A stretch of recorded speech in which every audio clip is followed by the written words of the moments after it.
Amigos e amigas, vamos nós para mais um tema. A gente já falou de bullying, um ou dois programas aqui. Mas hoje acho que vale a pena a gente comentar de algo que ultrapassa os muros da escola. Cyberbullying, bullying cibernético. O bullying que não tem hora para começar e muito menos hora para terminar e não está sempre na escola. Tá aí uma coisinha complicada, não é, Marilda? Roberto, posso radicalizar? Sempre. Eu acho assim, toda colocação que é feita de uma maneira indireta ou de uma maneira, não sei se anônima, né? É a melhor palavra, para mim tem um nome, chama-se covardia. A criançada às vezes faz isso por uma brincadeira maldosa, mas o adolescente que tem mais consciência, às vezes, da coisa, é cruel. O adolescente é cruel. Ele pode não ser cruel na nossa frente, mas quando eles se juntam para tripudiar sobre um colega, é muito complicado. Então, fica muito fácil você utilizar do online, desses recursos todos, porque você não está frente a frente, muitas vezes, com o seu colega. Né? Sim, verdade. Então, eu sou bem radical com isso, eu falo bem claro isso para os meninos. Né? Para mim, isso é covardia. Pois é, mas veja lá. Tecnicamente falando, o anonimato praticamente não existe na internet. Claro. Tem um tal de IP, que é o númerozinho, que vai dizer qual é a máquina que estava ligada naquele momento. Tem uma série de situações. Mas até você descobrir, até você ir atrás, faz BO, põe polícia, põe delegado, põe o tio que é advogado, põe o professor governador, matou o outro. Então, porque aí o que acontece? Então, primeiro, existe desinformação. Segundo, para isso tudo que você estava comentando, eu concordo, mas existe desinformação. Segundo, eu não colocaria a ideia do anonimato como algo para fazer sacanagem, quer dizer, vou aproveitar.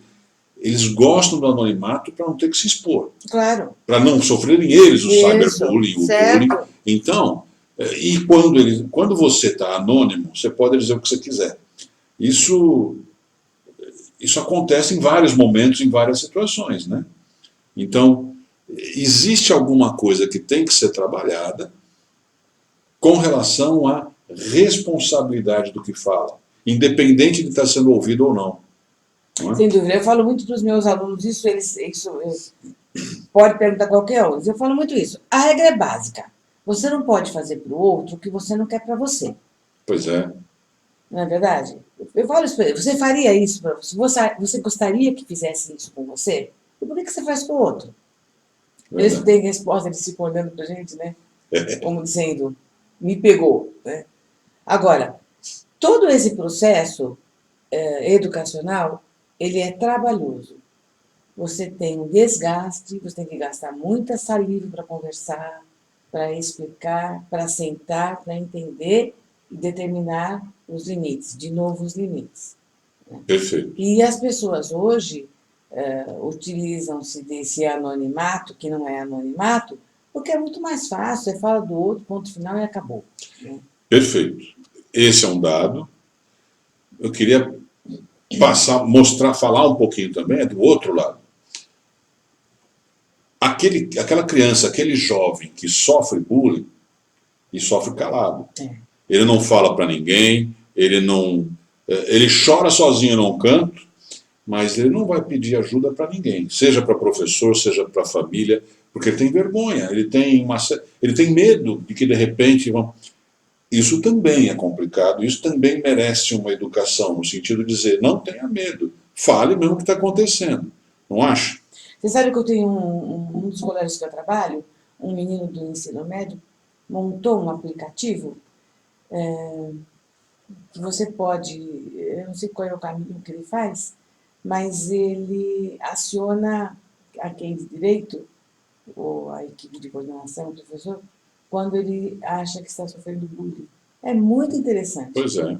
É um recurso. Sim. Né? Porque é silencioso e os adultos podem se mexer. Achei bem interessante Pois essa é, situação. ainda que anonimamente eu fale. Isso. Nesse caso, o anônimo vale a pena. Aí vale a pena. Mas eu vou mostrar que tem algo acontecendo que não devia acontecer.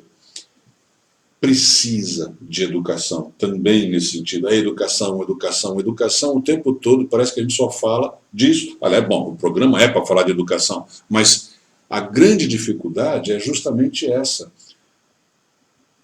Não é só a escola que tem que educar, é a sociedade de maneira geral, é os pais, mas também saber educar, ter afinidade, pais com escola, tem que falar a mesma língua. Tem uma série de questões que faz com que a coisa possa acontecer. Do jeito que está, se eu não gozar de você, você vai gozar de mim, então eu vou gozar de você. Tá. Né? O mais esperto é o mais rápido. Pois é. Marilda, essa é da nossa época, hein? Levar vantagem em tudo. Gerson, que era o efeito lá da seleção brasileira, para quem tem menos de 50 não deve saber disso, não deve lembrar. Mas existia uma frase que era saber levar vantagem em tudo. Foi feito numa propaganda de cigarro ainda por cima. Então, uma propaganda de cigarro, olha hoje você falando de cigarro, dizendo que tem que levar vantagem em tudo.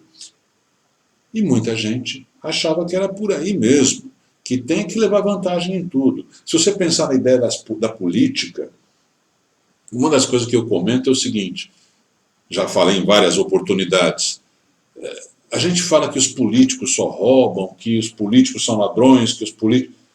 Eu vou um pouquinho mais longe. Você só não rouba porque você não está lá.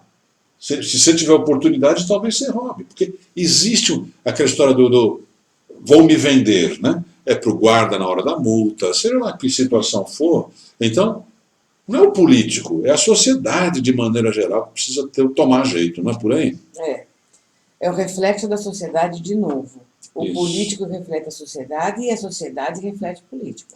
Pois é. É o que está acontecendo hoje.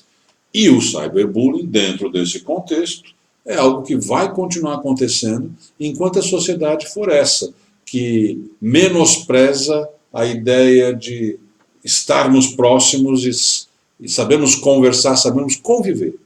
É um pouco difícil, né? Algo mais, Marildinha? Terminado. Vamos para a próxima.